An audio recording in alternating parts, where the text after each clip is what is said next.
Okay, we are going to discuss a it should be a topic that's discussed frequently, but it's not, and that is who was Theodore Herzl? Theodore Herzl is pictures everywhere. There are tons of things named after Theodore Herzl.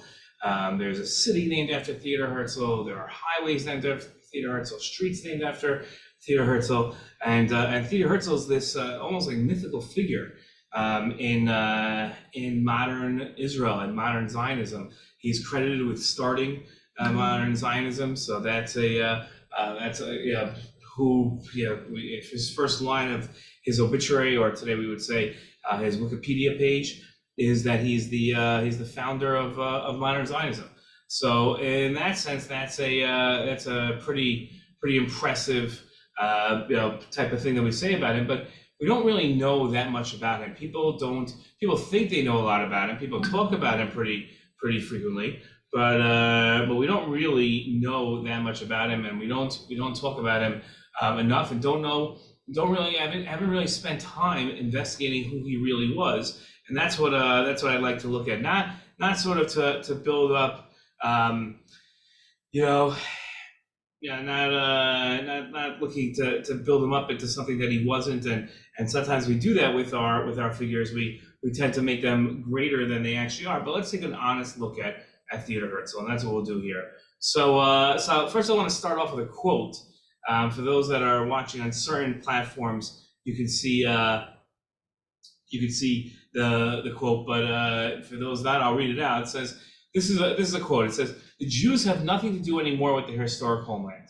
If the Jews were ever really to return, they would discover the very next morning that they had long ago ceased to be one people. For centuries, they have been rooted in diverse nationalities, different from one another. The similarities maintained only as a result of outside pressure," meaning the only thing that really kept the Jewish people as one people was the fact that there were people that hated them. They were anti-Semites. But there really isn't anything that keeps the Jewish people together. We're not really, according to this quote, we're not really a people. That's a little sad and so who was the author of this quote? It's obvious based on who we're talking about here, but that was Theodore Herzl.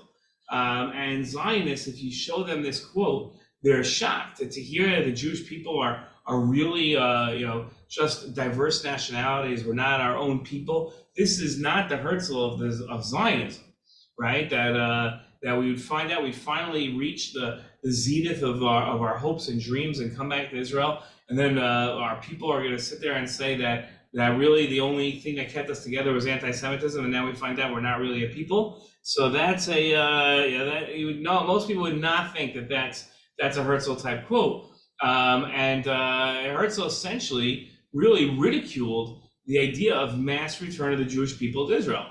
He looked at this early in his life as a comical notion, and that the Jewish people are more German and Polish and Russian than they are Jewish. That's not that they don't view themselves as a people anymore. So that's our introduction to Herzl, a very shocking introduction. And when we start reading the pre-Zionist Herzl, it's almost like to borrow Rabbi Soloveitchik's term of Adam, is like pre-Zionist Herzl and then Zionist Herzl. So when you read this, you start to realize that Herzl's more than just what we talk about. Herzl is a much bigger and much more complex figure. And when we talk about people that are born between the ages of pictures and video, so Herzl, we only have like a small snapshot of him. We have a few pictures of him. We don't have video of him speaking. We don't have audio of him speaking.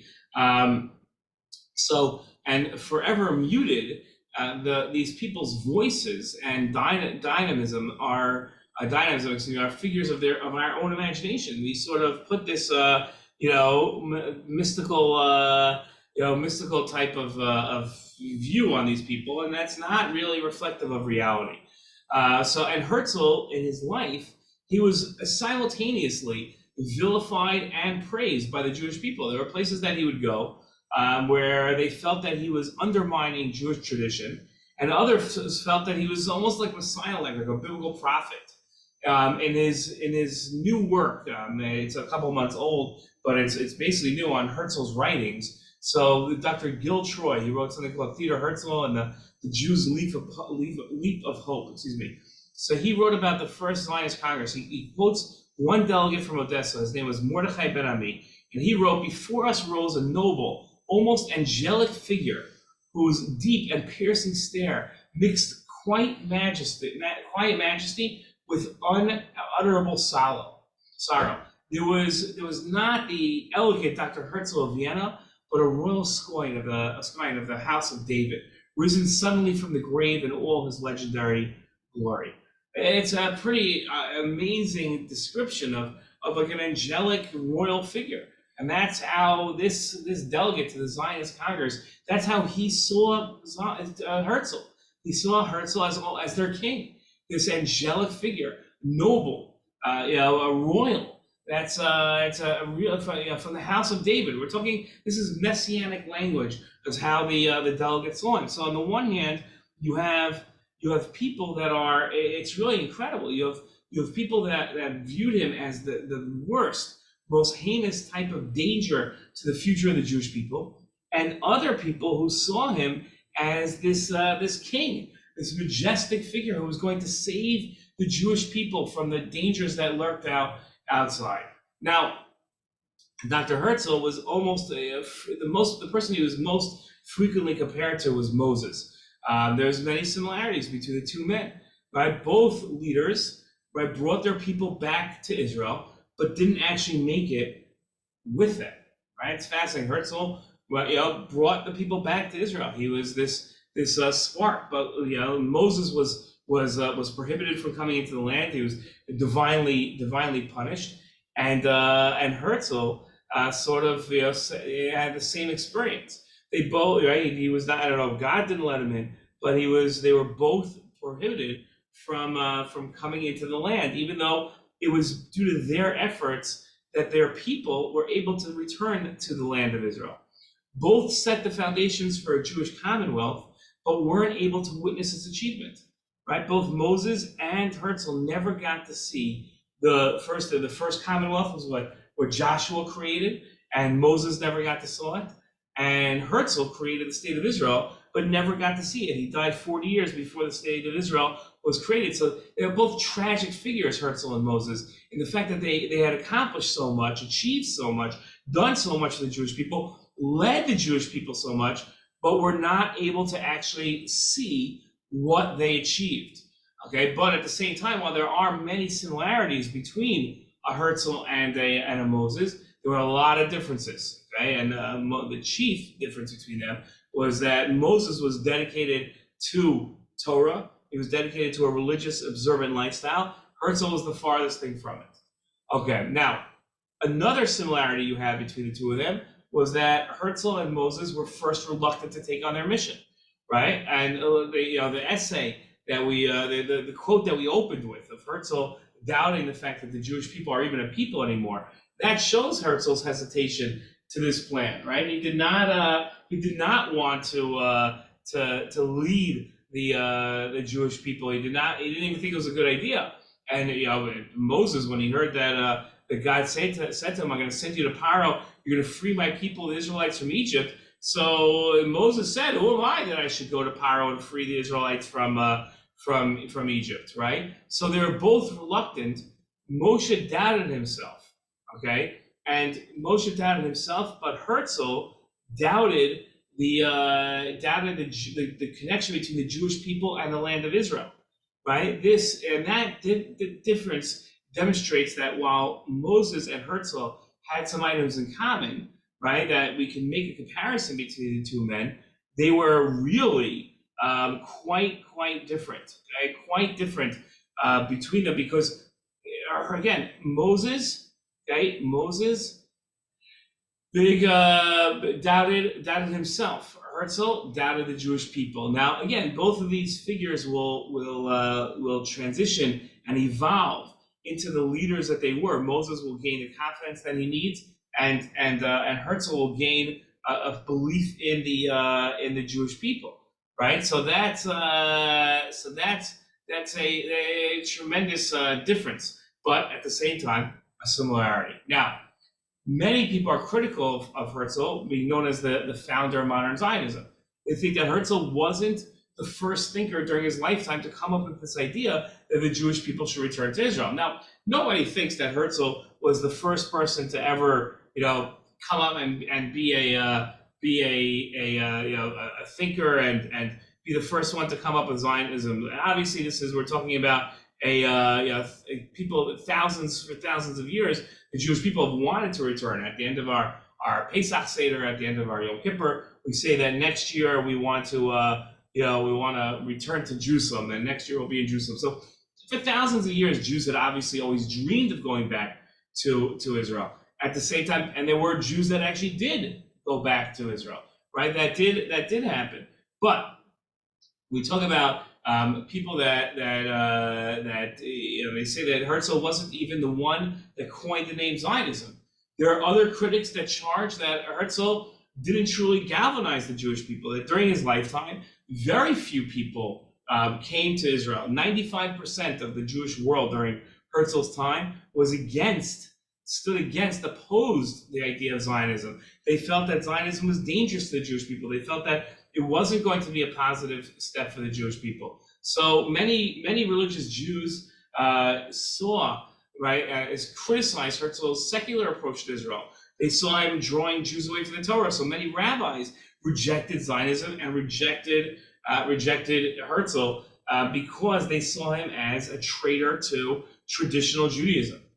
Now, if there's so much criticism, we've just dumped on Herzl for a good 10, 15 minutes. So if there's so much criticism directed at Herzl, why is he so admired? Why is he considered the founding father of the modern Zionist state? So here, we're going to switch gears. Instead of being so critical of Herzl, let's start looking at the positives of Herzl and why it is that his picture is everywhere in Israel and why there's cities named after him and roads named after him, So Herzl made 3 significant contributions to the Jewish people, and those 3 contributions earned him the admiration of the Jewish people, not just during his lifetime, but forever. Okay. The first is that for 2,000 years, the Jewish people were disconnected from each other. You have to keep in mind there were Jews all the way from California to the Far East. There was Jews in China and Jews in California, and they were throughout the whole world, Morocco and Africa and Australia. Jews had been spread out everywhere. Okay, and so now some Jewish communities were in touch with each other, but there were others that had no idea that Jewish communities existed elsewhere in the world, right? So Herzl, Herzl was able to unite these diverse Jewish communities, who again might not even have known that they existed. They're able to unite and think of themselves as a nation again. Jews did not view themselves as a nation in large until Herzl came about. Herzl himself, we saw at the beginning of this lecture, Herzl himself didn't view the Jewish people as a people. He felt that it was only anti-Semitism that united the Jews together and found something of unity between them. Right, that's it's pretty incredible, and so when you look at this and you say, okay, what did Herzl create? Herzl created the Jewish people. He brought the Jewish people back to becoming a people. They were just Jews, disparate Jews all over the world, and Herzl said, no, hey, the Jew in Ethiopia and the Jew in California and the Jew in France, they're all from the same people, and the Jews began to look at themselves that way. If we would take a time machine back 200 years and walk into a shtetl in Poland and say, where are the Jewish people? They would only be concerned with their own shtetl. They were not. We don't have the concern that you see today. That's second nature to us. That we see ourselves as a people. That was not what they felt back then. Okay, so having the Jewish people view themselves as one nation was one achievement of Herzl, but it wasn't his only one. For thousands of years, Jews viewed the land of Israel as a messianic fairy tale land. It wasn't a realistic place that they could move to and make home. Herzl started, now we call it political Zionism, but it was a practical approach to Zionism. Jews began to see Eretz Yisrael as a place that was a realistic location where they can make their home today, and not when the Messiah comes. Even secular Jews never saw the land of Israel as a place where they could go. It wasn't just Jews that believed in the coming of a Messiah one day. So that's part of what he was able to do, was say to people, hey, look, you can go and live in Israel. This is something that you're able to do. Does not have to be a pipe dream, doesn't have to be a fairy tale, doesn't have to be just a thing of belief. Okay, now the last thing that I want to point out is that Herzl created Zionism not just for the benefit of the Jewish people, but for the entire world. The state of Israel's contributions today testify to the efficacy of Herzl's efforts.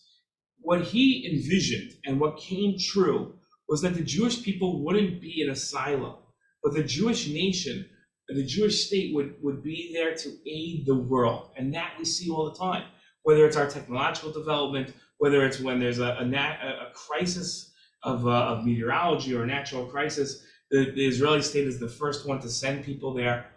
What Herzl was able to do is create a state that would be a light unto the nations. That was his vision. It wasn't just, people think that Herzl created a state just to be a place of refuge for the Jewish people in times of trouble. That was not Herzl's vision. When we read Herzl's works, that was not his vision. So, many people balk at comparing Herzl to Moses or to King David, but it's understandable that the founder of this movement, the founder of Zionism, which created this Jewish state, would be compared to the great Jewish leaders. Now, again, I'm an Orthodox rabbi, so as an Orthodox rabbi, I look at Herzl and I'm not enamored with him because of his religious beliefs. But you look at Herzl in terms of what he was able to achieve, so we have just as an example from the world of Jewish law. We rise when a rabbi walks into the room, when a Torah scholar walks into the room. This used to happen all the time in schools. The last 20, 30 years, we've become a world of arrogance and brazenness, and we don't stand up when the principal walks into the room or when an adult walks into the room. We used to always stand up. I stand up when a woman comes over to my desk. I make sure to stand up, and people think I'm crazy. These are just simple things we used to do, but in Jewish law, we stand up, not just when a Torah scholar comes over and walks by, but also when we talk about what's called Anshe Maisa, people that do great things, people that are great people, even if not in the world of Torah scholarship. Herzl would be somebody that we would stand up for because of these three great accomplishments, allowing the Jewish people to see themselves as a people again, and to create Eretz Yisrael, the land of Israel, as a place where people could go and not be viewed just as a place that's some fairy tale. And lastly, the fact that the state of Israel has remarkably improved the world from what it used to be into what it is today. So that's really an incredible achievement, incredible accomplishment, and something that we should look up to Herzl. So there's a lot of criticism that we've given to Herzl, a lot of criticism that we've thrown at him, and he's not the greatest of all people, but he is somebody that played a significant role in the formation of the state of Israel. Zionism obviously is his project, but also remarkably improved the state of the world and the state of the Jewish people. And that's, I think, Herzl is not so simple. It's not a person that we could look at and say good, bad, but he's a complex person. It takes a lot of nuance to be able to understand him, like most things in the world. But a person that should be admired for his achievements, as objectionable as they might have been to some people. Okay, that's this week's lecture. Hope you enjoyed. You can find more on the YouTube channel or on Instagram or Facebook, in different places, wherever you look. Okay, shalom.